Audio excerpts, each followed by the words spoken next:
Hi, I'm David Filippo, the left-handed right-winger again, and today I'm going to continue on with essentially the rerun candidates that are looking to get involved in 2016 run. And these are good people from, we have a lot of people actually running for 2012, but there are a couple from 2008 that I'm going to mention as well.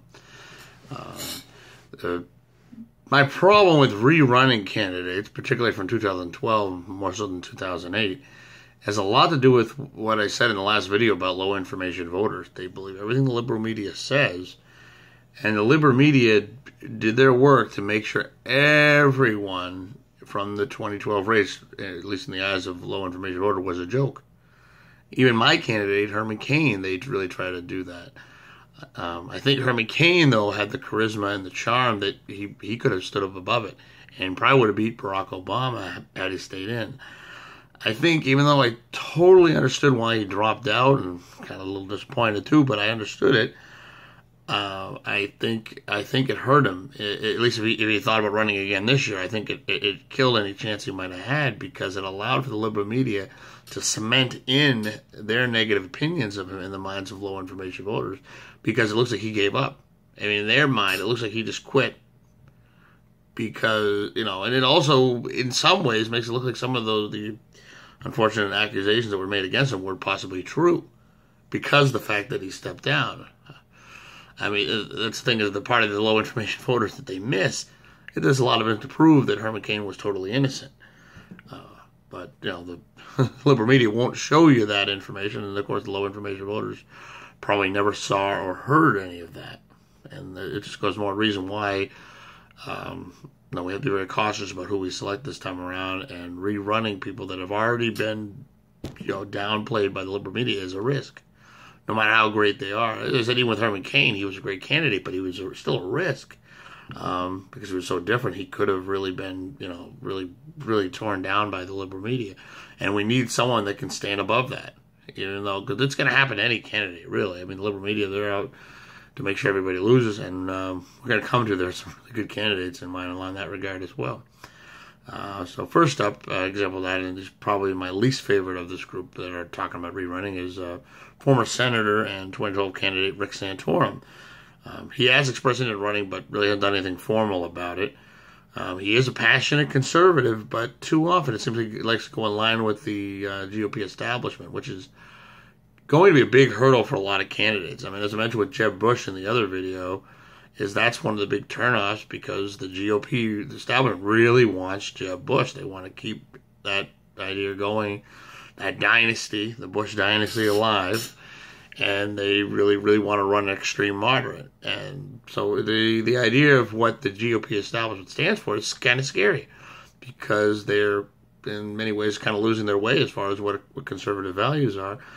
And we really need a candidate that, that's different than that. But the problem is, we can't have a candidate that's totally opposed to them, because they will not cave for someone that's totally against what they believe in. And they've got the money and the power to push out anybody that they don't want to consider a viable candidate.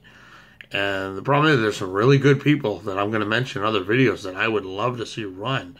And maybe it was a different state of the world, and people like Jeb Bush were not in the race. I might just sit back and come what may, who wins, because there's a lot of good people at the top level that I might consider. But we really have to make sure someone other than Jeb Bush or Chris Christie, or especially Lindsey Graham, like I mentioned before, get in there. And that's why it's so critical that we have somebody that can beat the GOP establishment. And so anybody that ties into that is going to be a negative, and Rick Santorum falls right into that group. That's why he's probably the worst of the rerunners for that reason. On the other hand, though, we do have Rick Perry, who has officially formed a PAC for a possible run, but like Santorum, he's from 2012 and has that over his head. He has, however, made a really strong impression for what he's done in regard to immigration issues on the border of the state of Texas, where he's governor. And that is a very promising thing, because immigration is going to be a big, serious issue, and it's one of the things that Jeb Bush is collapsing on, because what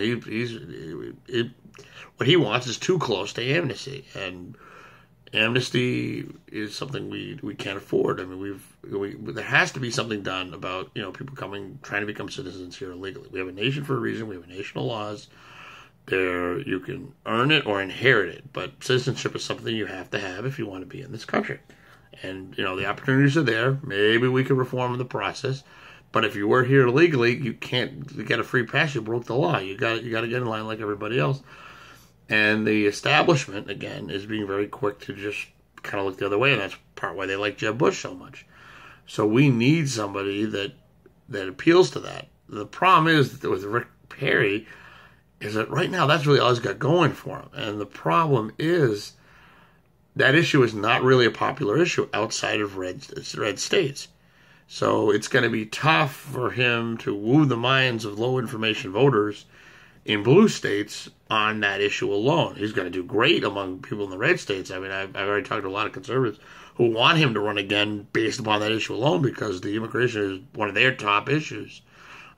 For me, I'm a little more open-minded than that. I'm more worried about the financial aspect, although it does tie into immigration.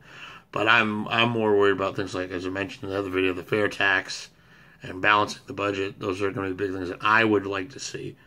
But immigration is important to me too, and I want to make sure we have that properly regulated. But some people, immigration is their key issue, and then that's why Rick Perry is a top choice for them. But I really think relying on him solely could be detrimental to our win, because he's got a long way to go to really appeal to people in the blue states, which, like I said, the blue states outnumber us. And the thing with the red states is, for a conservative to win in a red state, it's like a participation trophy. Anybody can run in a blue state, be a conservative, and win. It's not that hard. And part why, unfortunately, we have a lot of establishment GOP in a lot of Senate and congressional and some governor seats throughout the country because, red state, you're going to vote Republican because, as I said, the same reason. We're safer with them than we are the Democrats, even though they are not always doing the best for the nation. Not doing the worst for the nation, but they're not doing the best either. So it makes it a real tough battle. And, sometimes we forget, because we're all cheering right on, because they're preaching to us, they're preaching to the choir. They sound really good, but it's on how they appeal to that person that may disagree. That's really most important. And we have to go with that.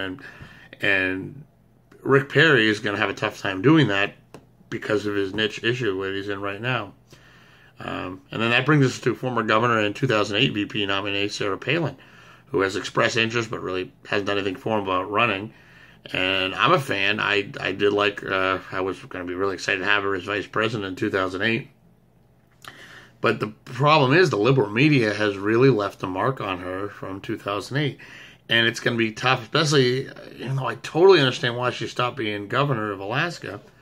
But by taking that step back and, the other, the fact, the way the election turned out in 2008, it's going to hurt her. There's that many more steps that she's got to rebuild to kind of get a name in those blue states with the low information voters. She's going to have a hell of a time getting over that hurdle.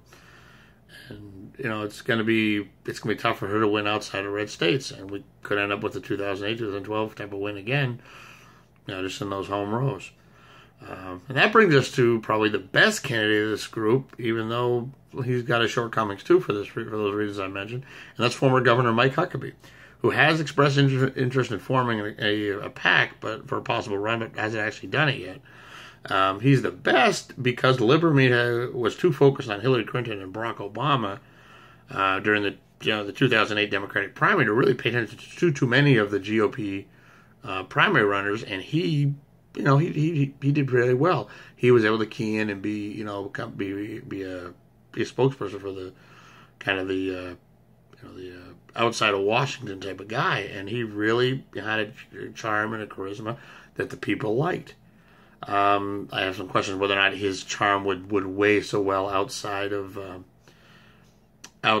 the red states, and not to mention because he ran in the past. The liberal media already is going to put that against him, because it goes back to the whole thing. We need fresh faces, because these have already been out. That's why the other problem too is that the liberal media has already seen these names. They're out there. They're already dishing out to the low information voters anything they can on these people.